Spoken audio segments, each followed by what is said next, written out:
microscopic level, they exist to kill. They travel, they attack, they hide, they even gather together in defense maneuvers. Pathogens are the enemies of every member of the healthcare team. On Pathogens and PPE, we give you the tools you need to fight these threats and win. So sit back, tune in, and let's make these microbes tremble at the sound of your name.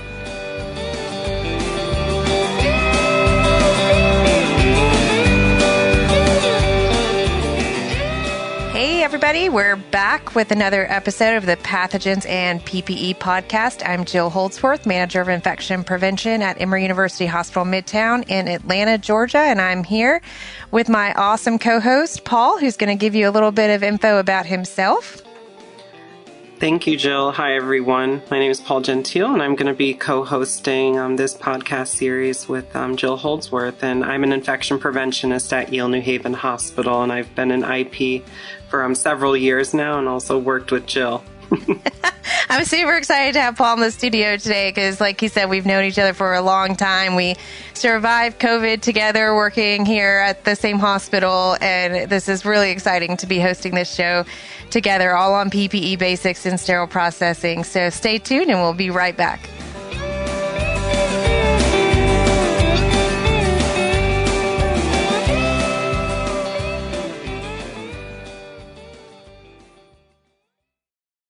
Hey everybody, welcome to this episode of the Pathogens and PPE podcast series, and I am here with my co-host Paul, and I'd like to welcome our two special guests, Marianne and Sharon, and I'm going to ask them to do a quick intro and let you know why they are so passionate about SPD and infection prevention. Marianne, why don't we start with you?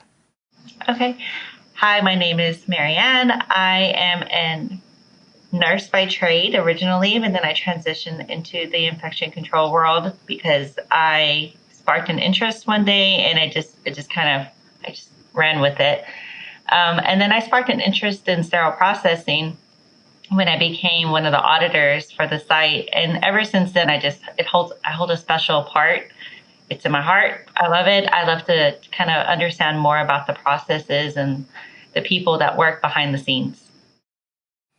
Awesome. Thanks so much. And Sharon, take it away. So I am currently the Senior Clinical Education Specialist at Healthmark. I've been in the industry, afraid to say, over 30 years in SPD as well as the scrub tech. Very passionate about it, especially PPE, because I wore it most of my life. That's probably how I lost most of my hair from the cap or bouffant cap. But yeah, I just have a lot of passion for it. I love it. Awesome. Thanks, guys. So Paul and I are here today to go through this episode that's going to be all about PPE basics in sterile processing. So this is obviously near and dear to my and Paul's heart because we are IPs by trade. This is really exciting for me to have Sharon on this show because we have been the AAMI Protective Barriers co-chairs together. And so I'm really excited to kind of dig into that too as we go through this podcast episode. So first I want to just kind of kick it off with an easy question. And I'll start off with Marianne, but why do you think PPE is so important when we're talking about sterile processing? Well, PPE is important in many different aspects within the healthcare system. So I don't think that sterile processing is any different. If anything, they're really more important because they're handling things with patients that are unknown. So although you can anticipate when you're doing bedside care for a patient of what you're kind of getting into, when you're working in sterile processing, you really have no idea where the instruments or devices are coming from. So it's really important that we have that layer of protection for our employees while we're out there, while they're doing the work that they're doing in that space. No, and that's great to hear, Marianne. People can definitely be exposed to any of these fluids that are capable of transmitting the disease. And like you said, the unknown, I think that's really important. Sharon, how about you? What do you think about PPE in general and in sterile processing? Wow. The first thing that comes to mind is just wearing it most of my life and all the things that have happened from rips and tears and being exposed from not wearing it correctly because I didn't know as a new technician, or being in procedures as scrub tech as well and being splattered because that's just the nature of the job in certain procedures, right? and just how important it really is. And of course, just early on in my career, there wasn't really much of a selection. And now today we see more, but we also see with that more of a selection, we're not selecting the right ones or we're not wearing it correctly. So.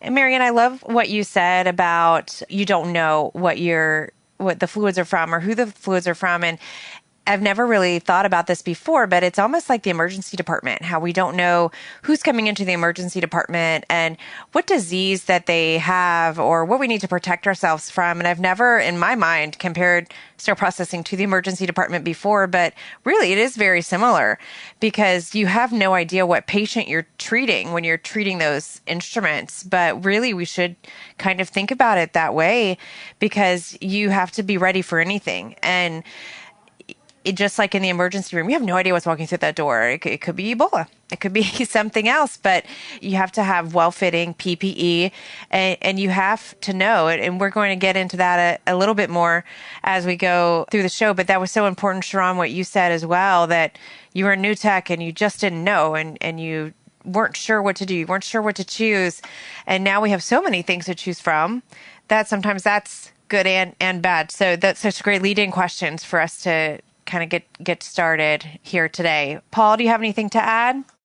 No, I think, the ED is a great example. And I think, in terms of the PPE, I know in SPD, they use a variety of things more than I'm just thinking right now of a yellow gown. In the ED, we wear the yellow gowns, but I know in the SPD, we have different types of accessories that we use for PPE. So definitely touched on some pretty important points. Yeah, no, super important to make sure that we're wearing the right thing. So that leads into my next question about collaboration so that we can wear the correct PPE. And this podcast is all about IP and SPD. So for both of you coming from both sides of the spectrum here, I'd like to understand just some brainstorming thoughts on how we can collaborate better from both sides, IP and SPD, so that we are choosing the right things for the right risks and making sure that we're using them correctly. And if you have any experiences on how that's been done well, or even if you've seen some things that haven't been done so well, but we could learn from. Sharon, I'd like to start with you. I mean, the first thing that I remember comes to mind when you ask that question is I remember having, the mock surveys that we have with IP, but this one, I remember IP coming through and they had concerns with how we were wearing the PPE or the selection that we had wasn't enough. And they came back and they did a root cause or just a risk assessment, I guess. And it was so amazing because they really educated us on, wow, we just weren't wearing it right. And you've seen it where we'll have PPE and then it takes us 20 minutes to get ready because we're making holes with sharp scissors and then we're taping everything and we're making thumb loops and then we're making designs. It takes literally 20 minutes to get ready when it shouldn't have to be 20 minutes because we're going off the beaten path from the IFU. But having IP come and do that risk assessment and really watch the team of a couple things. One, do we have the right sizes? Because, everybody's a different size, right? And as well as having the right PPE in place. So that was the first thing that popped in my head. I remember that. No, that's a great point, Sharon. I think, the risk assessment is a key part of this too. And I think as infection preventionists, we want to make sure that, that you are being supplied with the appropriate PPE to do your jobs and to prevent the risk of any blood or bodily fluid exposure while you're performing those tasks. So I think that's really important. What do you think, Jill? Yeah, and I have heard this topic of having the right sizes in sterile processing come up multiple times over the last year. And I think this is really important because I don't think a lot of sterile processing departments put this as a priority. And I don't think that a lot of departments are making sure that they do have the right sizes, that they do have the right fit. And I think that we need to make sure that we provide some resources. And I love this idea of a risk assessment that IPs can perform specifically for sterile processing PPE. And I'd love if anybody's listening to this and that they have some examples of this that they'd be willing to share and use this as a resource that others can use as well. I think this is really important. And if you're a sterile processing person who has had one of these done on your department and you'd be willing to ask your IP for these examples, I think that would be great. This would be a great resource sharing and learning for all of us. Marianne, what do you think about collaboration? Have you seen any great examples or examples that you would rather learn from? Well, first I wanted to kind of comment back on Sharon. I was thinking about how you were talking about making a hole and taping and doing all those extra steps. And I was always kind of taught, especially like in my former trade, was if it feels like you're doing too many steps or you're gathering too many things, there's probably something amiss. And, got to phone a friend. And your friend should be infection control. Your infection preventionist should be able to kind of help you and guide that. And I can also say that I know that it's not always a collaborative relationship. IPs tend to focus or tend to be more of an inpatient style where they kind of visit the floors and stuff. But I think it's important, those procedural areas, including sterile processing, are important to kind of have that collaboration. I'm just reflecting back when we had the supply chain shortages during COVID.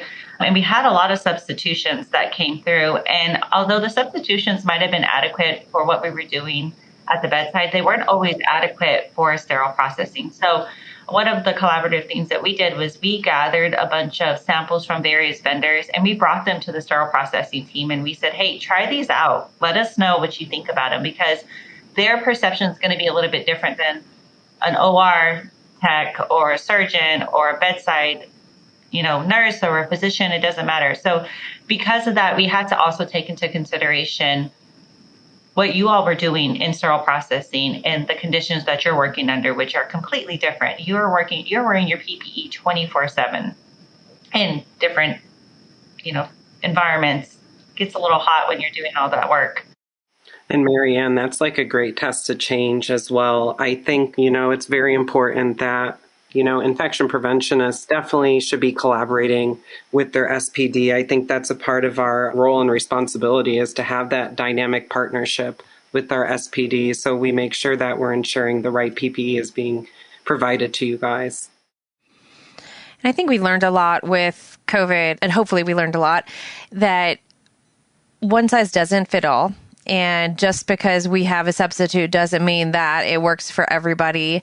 And so I think that's a really great point, Marianne. And I'm going to just kind of divert just for a moment and ask for Sharon to give us just a brief summary of the change that went into effect last year with the AAMI PB70 guidelines and the new verbiage that went into that surrounding the decontamination gown and the new requirements, because this was such a pivotal change with PPE for the sterile processing world. And we spent a lot of time last year trying to spread this message.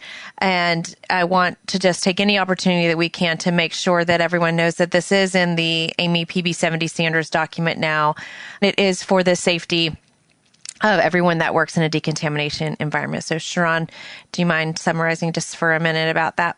Sure. So there were numerous changes to the document, and there were, I would say, 4, if not 5, different types of protective barriers that were added. And one of them was an extended critical area for a surgical gown, as well as a procedural gown, and hoods and togas and a variety of stuff. But the big one that really applies to SPD was the decontamination gown. And that one was the biggest, besides labeling as well, for the packages to list that classification of barrier. But it was that decontamination gown that really, there was a minimum now. And the minimum was a level 3, or is a level 3. And that was somewhere to start. We never had anything close to that, right, Jill? And it now has a starting point for us, because if you've looked in decontam, you'll see isolation gowns, you'll see, I don't know, garbage bag. It's just all over the place. And now we have something to where there is at least a minimum level 3, or you can even use a 4, right? So those are the significant changes. Unless it was something else, Jill, that were wanting me to really touch on, but that was the biggest one. Yeah, and some people would ask us, well, what can I do now? We don't have any gowns yet that are named decontamination gowns, and we would tell them at least go see if you're using a 3 or 4. That's what you can do today. Go to your department today and make sure you're wearing a 3 or 4, or that's what you have in stock. And if not, then make that happen at the very least. So that's something that you can do right now. That's just a basic PPE step to make sure that your decontamination staff are safe, and start reading the new guidelines. Make sure that you know what the updates are. And that's great. That's something that we can all do to make sure everybody is safe. I like to add, too, that even TR 11, which is a guidance document for PB70, and Marianne brought up a good situation, is that when you're looking at evaluating gowns or reevaluating a gown, or reevaluating a gown because there's issues with it, that TR 11 does have a guide or a template to be able to use to track it correctly. Because a lot of times you'll ask the vendor for samples and they give you 3, 4, and you're supposed to dispense that out to 3 shifts, and you have so many different sizes, right? And I think that part of it will definitely help to really look at trends, and everybody's documenting, the technicians, the date, the issue, comfort, everything. So just wanted to throw that in there because that did ring a bell for me. Yeah, and I think too, Sharon and Mary, you guys brought up good points. I think in terms of the PPE minimum requirements, at least now it sounds like it's being expanded too. So you're not just looking at one specific class, you can look at another too. So it's creating more options as well. That's great. And that leads into my next topic I wanted to talk about. And it kind of goes into something we previously touched on, but really assessing the risks of our PPE failures. And when we talk about PPE failures, it can mean a whole lot of things. And then also, how do we escalate those? How do we track those? What are PPE failures in sterile processing, and what does that mean? And Marianne, I kind of want to talk to you about this first, because in the world of infection prevention, we may not always hear about PPE failures, but when we do, how can we help, and how do we help assess the risk, and then what do we do about it? So would love to hear your thoughts on that. I was just thinking about the term PPE failures, and you're right. I don't feel like we hear about them enough. The reason we normally hear about a PPE failure of any sort is typically by word of mouth. People are complaining, and then, or you hear the gossip, or you're doing a round, or you're just checking in with people, and then you'll hear it from almost like the grapevine. So I do think that there has to be a better way to report that. We do have a reporting structure format in my facility where you can send it in, but I don't think that staff stop to think, I'm going to go put in one of these safety events, when it really is a safety event. Because even though it's not a typical safety event that you would think, a PPE failure is a huge safety event, and it can impact other people that may be having the same issue in the institution, and we have no idea. We don't know how widespread is it. Is it just an isolated occurrence, or is it a bigger problem? And does it mean that we have to go and look at a new PPE, or whatever PPE form of PPE it is? Is it a gown? Is it a glove? Whatever it is, we need to know how isolated that problem is. Yeah, Marianne, I think that's really paramount, especially in the SPD world as well, especially because, again, like I was saying earlier, you guys are dealing with blood and bodily fluids. You may not see it, but if you're starting to see breaches in your PPE, there needs to be a reporting structure for that. So I think that's very important. So at least if it is an issue that is, I would say, happening consistently, then we can figure out a way on how to address that. It's so interesting to me because I feel if nurses or physicians were having PPE failures in the OR, or when they inserted a central line, or any of those things, and they got exposed, or if they got wet through their PPE, there would definitely be a safety event put in, and that's how we would know about it. But you're absolutely right, Marianne, when you say, how do we find out about these things? You might hear about it because you heard somebody complaining about it and you just happened to overhear it. You heard it by accident.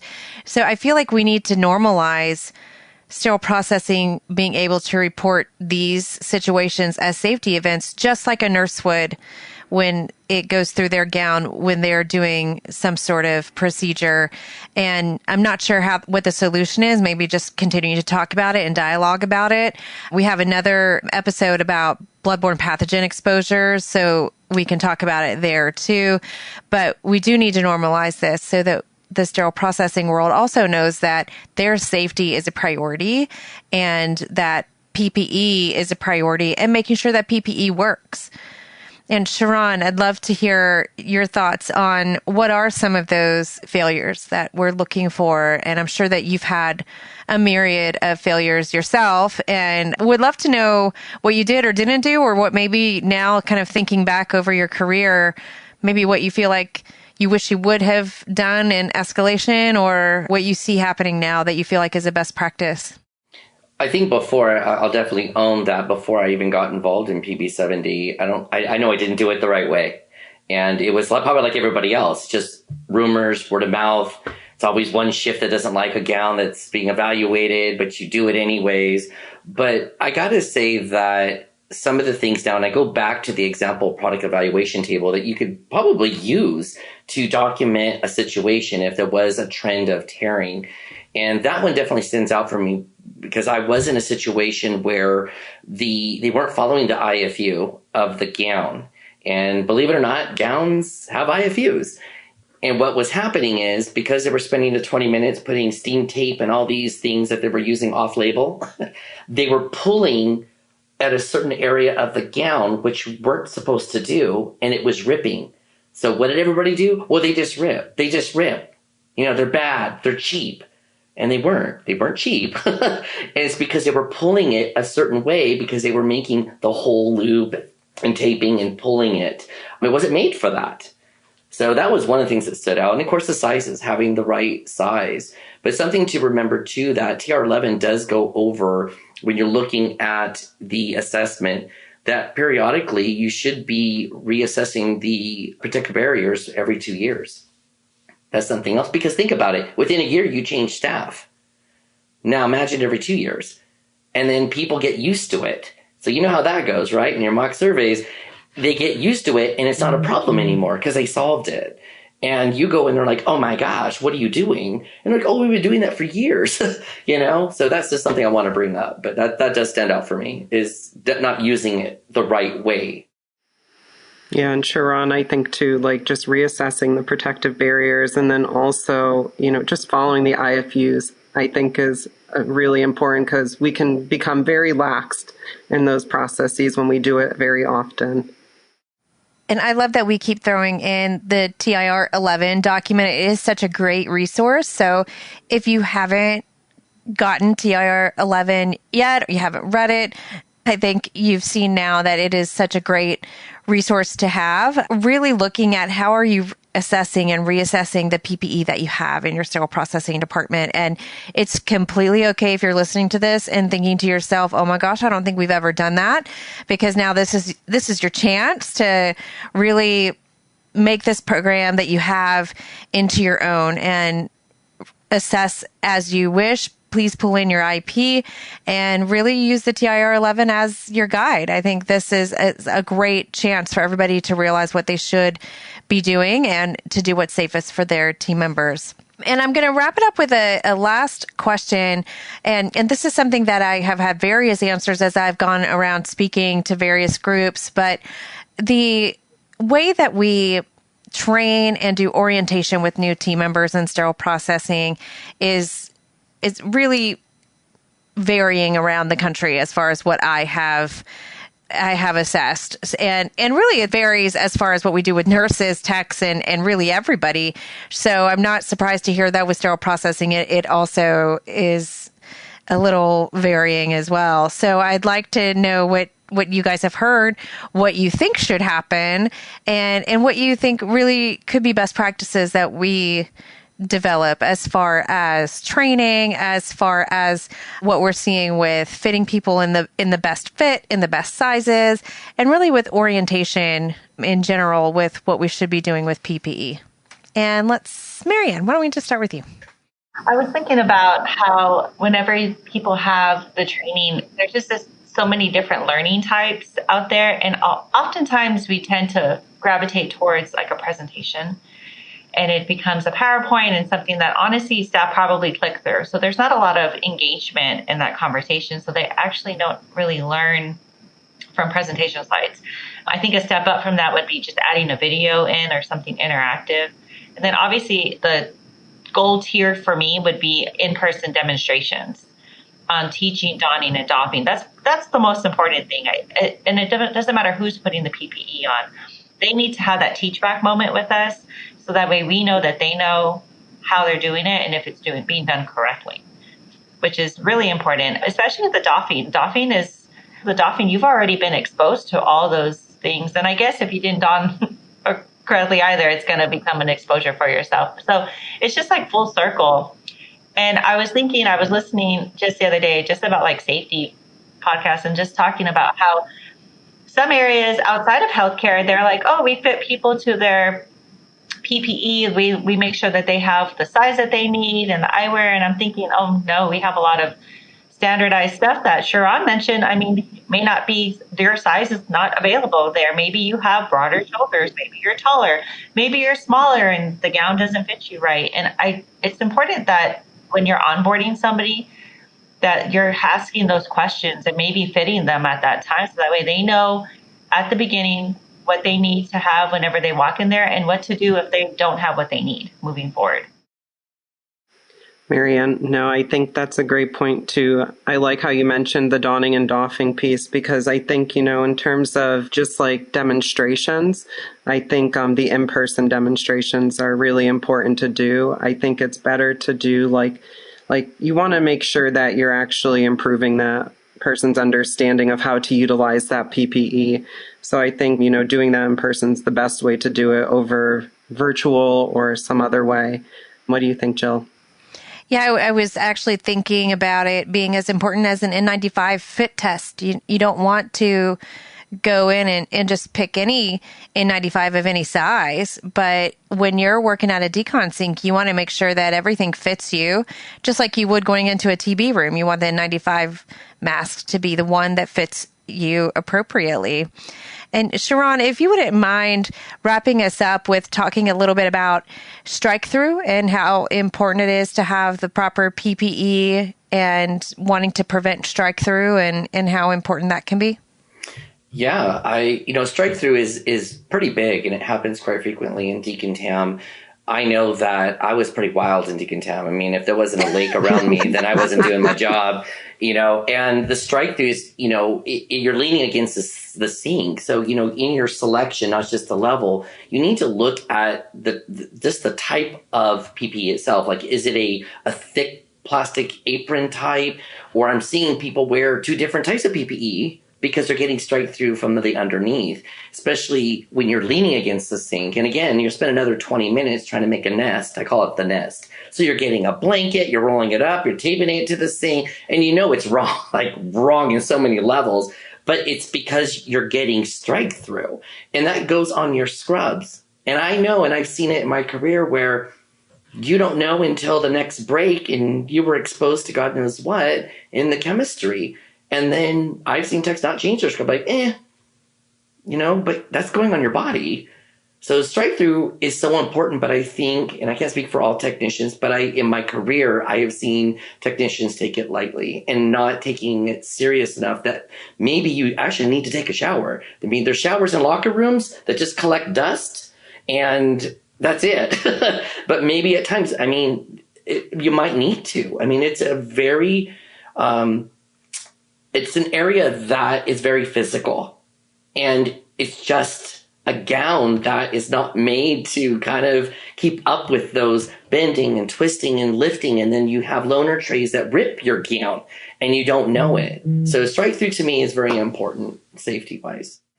And you made such a great point. I want to wrap this up with your point about it's not just bloodborne pathogens that we're concerned with. It's also the chemistries and the chemicals that you're wanting to make sure that you're protected from. So that's such a good point we hadn't made yet. So thank you for making that.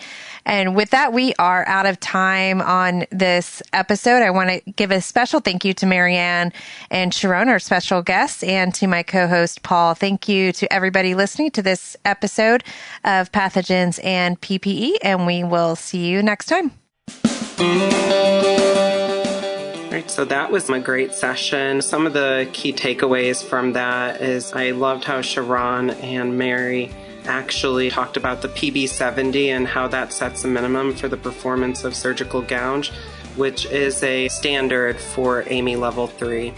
And it was great to hear the ideas for collaboration between IP and SPD. I always love talking about risk assessments and working together to really make sure that we're doing the right thing, we're wearing the right thing, and at the right times, and really talking about normalizing safety events and reporting things, escalating things when PPE isn't working well so that we can make sure everybody stays safe at all times and that we're empowering our sterile processing technicians to report things up. So as always, don't forget to wash your hands. And keep fighting dirty. Thanks for tuning in to this exclusive podcast series on pathogens and PPE. For more information and clinical resources to help you fight dirty, make sure to follow us on social media by searching for Beyond Clean and Transmission Control.